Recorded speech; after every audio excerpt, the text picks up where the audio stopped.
ഒരുങ്ങിക്കഴിഞ്ഞൂല്ലേ? ഒരുങ്ങാൻ എന്താ ഉള്ളത്? പ്രസാദം. ശത്രുസംഹാര പൂജ കഴിച്ചു. മനസ്സ് നിറഞ്ഞു പ്രാർത്ഥിക്കുകയും ചെയ്തു. ഞാൻ തൊട്ടു തരട്ടെ?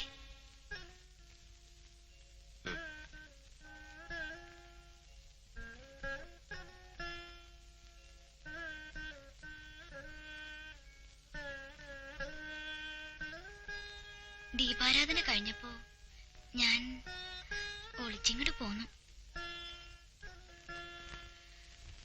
ഈയിടെയായി അച്ഛനോടും ഏടത്തിയോടും എന്തെല്ലാം നുണകളാണ് പറയണത്.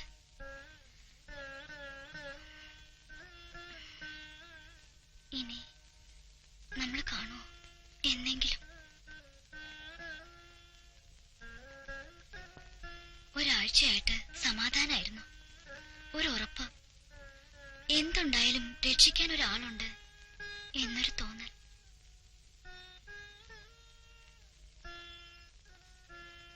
ആരും ചെയ്യാത്ത സഹായമാണ് തങ്കം എനിക്ക് ചെയ്തത്.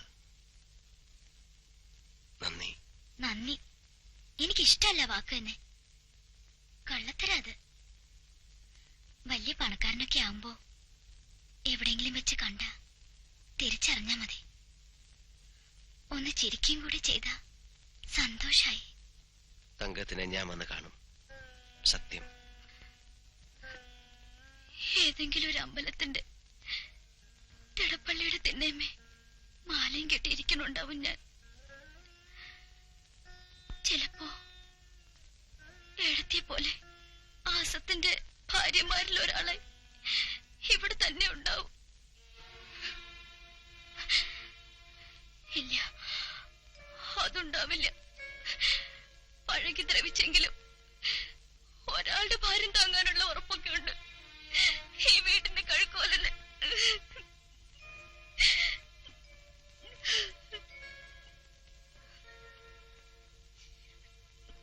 പോകുമ്പോ കഴിക്കാൻ എന്താ തന്നുവിടേണ്ടത്? ഒന്നും വേണ്ട. പെട്ടി നിറയെ പണം ഉള്ളപ്പോ എന്തിനാ ഇനി നെയ്തിച്ചോറ് അല്ലേ? ഞാൻ ഇറങ്ങുന്നത് മരണത്തിലേക്കാണോ ജീവിതത്തിലേക്കാണോ എന്നെനിക്കറിയില്ല. അല്ലെങ്കിൽ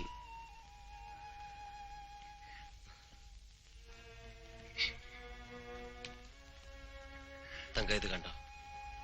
എടുത്തോളൂ, ഇഷ്ടമുള്ളത് എടുത്തോളൂ. എത്ര ലക്ഷം വേണമെങ്കിലും. അല്ലെങ്കിൽ വേണ്ട, ഇത് മുഴുവൻ എടുത്തോളൂ. വേണ്ട, അത് കണ്ടിട്ട് തന്നെ എനിക്ക് പേടിയാവണം. ഇതല്ലാതെ നിനക്ക് വേണ്ടി വേറെ ഞാൻ എന്താ ചെയ്യുക?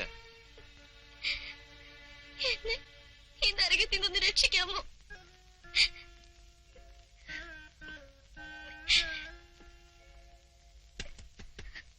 ഈശ്വര, അച്ഛൻ.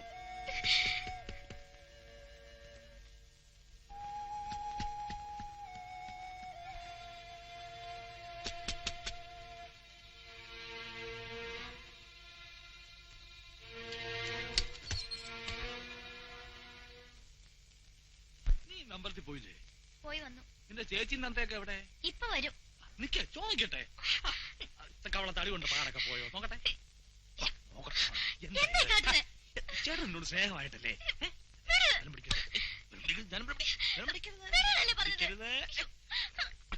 കണ്ണി കണ്ടാ കൂടെ നിനക്ക് പോവാം. എനിക്കെന്താ?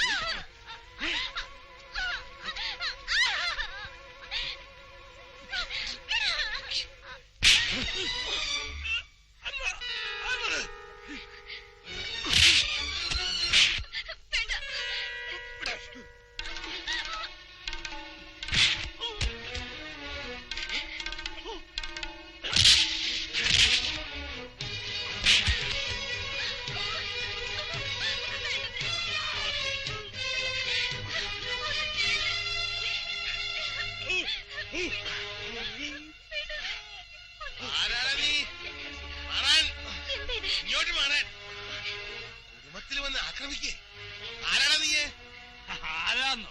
ഞങ്ങളോട് ചോദിക്കേ. മോളുടെ രഹസ്യക്കാരനാ തങ്കം. സത്യാടി കേക്കണത്? അവളെ ഒന്നും ചെയ്യരുത്. നീ ആരാ പറയാൻ? ഇറങ്ങി പോടാ. ഞാൻ പോകാം, പക്ഷെ അതിനു മുമ്പ് ആദ്യം അടിച്ചിറക്കേണ്ടത് ഇവനെയാണ്. ഞാനില്ലായിരുന്നെങ്കിൽ അങ്ങയുടെ മകളെ ഇവൻ, നാളെ ഇവളെ ഇവന് ഭാര്യയാക്കി കൊടുക്കേണ്ടി വന്നെ. കള്ളതാ ഇവൻ പറയുന്നേ. എനിക്കറിയാം ഇവനെ. ഇറങ്ങടാ പുറത്ത്. ലക്ഷ്മി ഇറങ്ങാ നായേ. അച്ഛാ,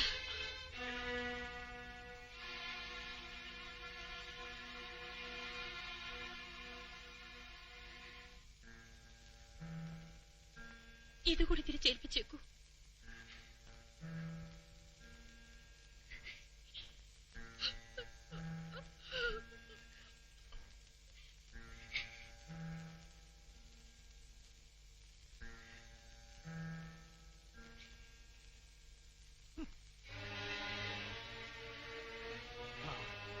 കാണിച്ചു തരാം ഞാൻ. രായപ്പൻ്റെ അടുത്ത് കളിക്കരുത്. അകത്താക്കും ഞാൻ എല്ലാത്തിനും. അകത്താക്കും.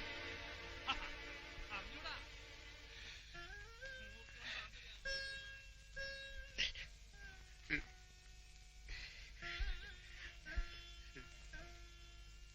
ക്ഷമിക്കണം. ഞാൻ ആരാണെന്നും എന്താണെന്നും തങ്കം പറയും. കഴിയുമെങ്കിൽ ഒരിക്കൽ ഞാൻ വരും. പുറം വാതിലൂടെയല്ല, മുൻവാതിലൂടെ അങ്ങേ കാണാൻ.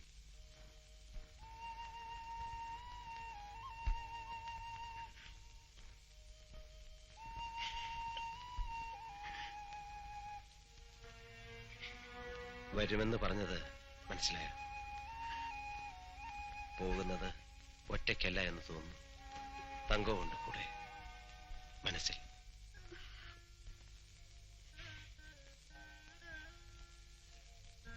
അബുവിനെ കാത്ത് ഇനി ഇവിടെ നിന്നാൽ അപകടമാണ്. വന്നാ പറയൂ, ഞാൻ റെയിൽവേ സ്റ്റേഷനിൽ കാണുമെന്ന്.